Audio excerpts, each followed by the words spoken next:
Beatles fans, and welcome to Fab Fan News. I'm Molly Jones with your latest in Beatles news.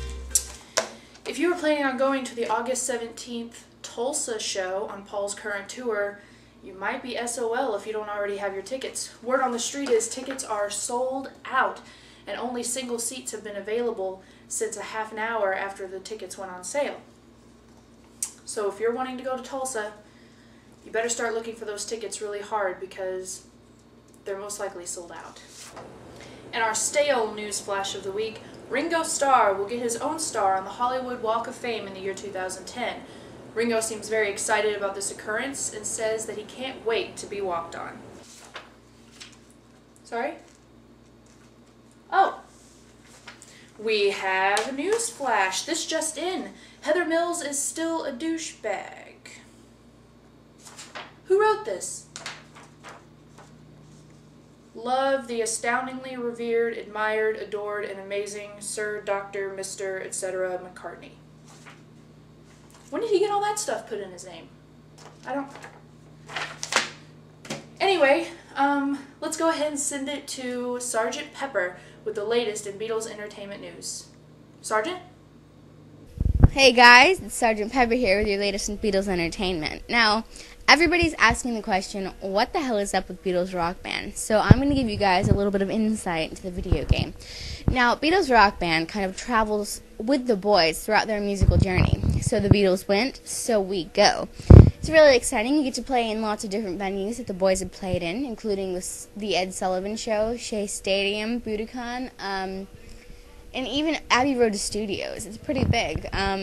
Now, in Abbey Road Studios, there's things called dreamscapes, and dreamscapes are actually playable because you get to go inside of the minds of the Beatles and kind of get a look at what maybe could have happened, maybe not, considering they're so out there.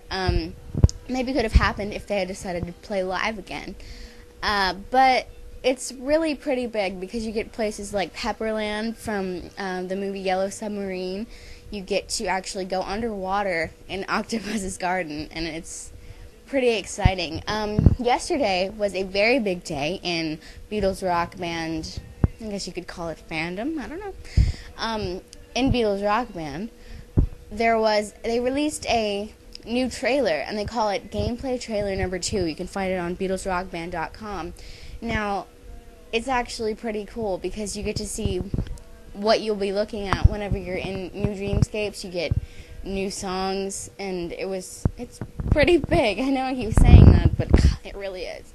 And this morning, I came on to find that there was 15 new songs, and that's great. That's really cool. So I will list them off for you here, including the original list of what we got. So you've got Twist and Shout, Do You Want to Know a Secret, Can't Buy Me Love, I Want to Be Your Man, 8 Days a Week, Paperback Writer, and Your Bird Can Sing, Yellow Submarine, Sgt. Pepper's Lonely Hearts Club Band, With a Little Help from My Friends, Within You Without You, which is actually the Love version from the Cirque du Soleil production, Revolution, Birthday, Digger Pony, I've Got a Feeling, I Want to Hold Your Hand, I Feel Fine, Day Tripper, Taxman, I Am the Walrus, Back in the USSR, Octopus's Garden, Here Comes the Sun, and Get Back. Alright, so I'm going to talk to you guys a little bit about the pre-order club now. The pre-order club, you can actually get one of these little things if you sign up and pre-order your game at the nearest GameStop, Best Buy.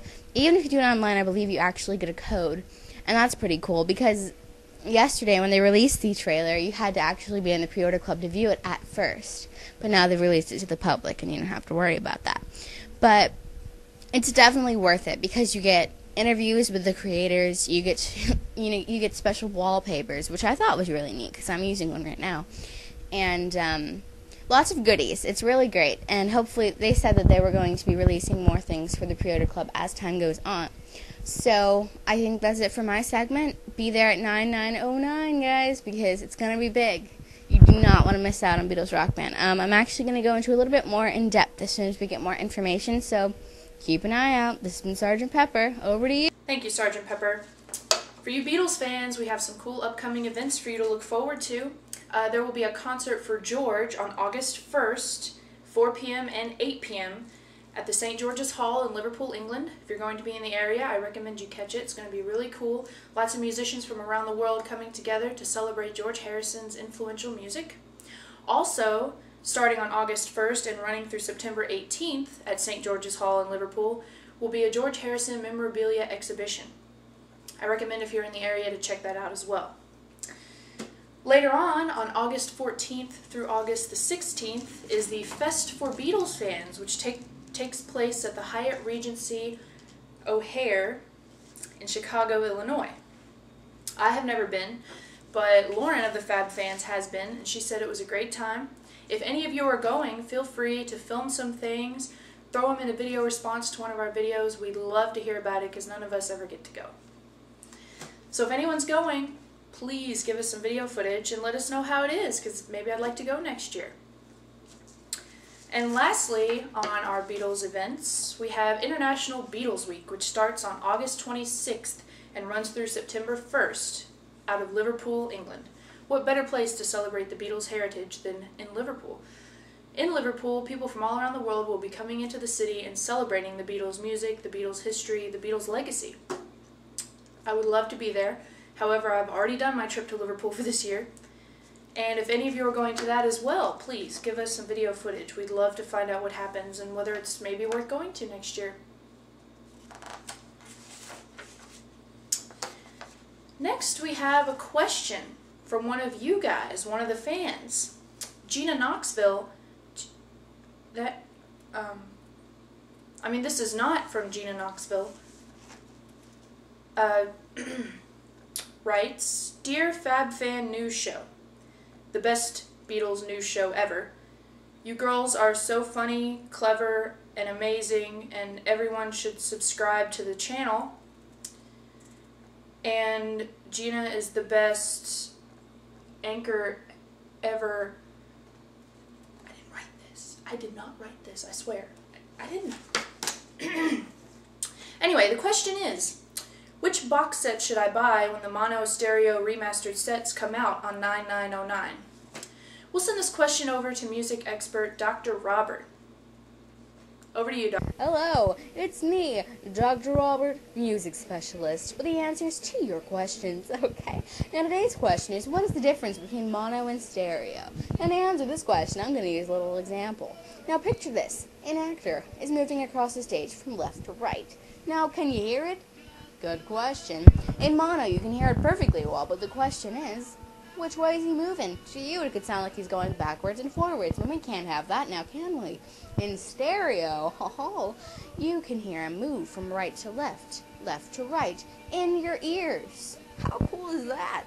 So when it comes down to getting the two remastered box sets, you're definitely going to want to get the stereo, if you're into the surround sound thing. But if you want a more raw sound and you want to hear what's going on a little bit more from back in the day, you're going to want to go with mono. But that's just from me, Dr. Roberts, music specialist. Back to you. Thank you, Dr. Robert. Our last bit of news comes from the pages of Beatles history. On this day, July 21st, back in 1961, the Beatles performed at the Cavern and then later at the Aintree Institute in Aintree, Liverpool.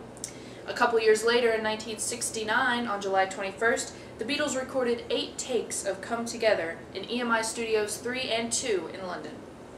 A couple years later, in 1971, on July 21st, filming began for John and Yoko's film Imagine, one critics have called the most expensive home movie ever made, and I must say it's one of my favorite home movies ever made. This has been Molly Jones for Fab Fan News. Hope you enjoyed. See you next time.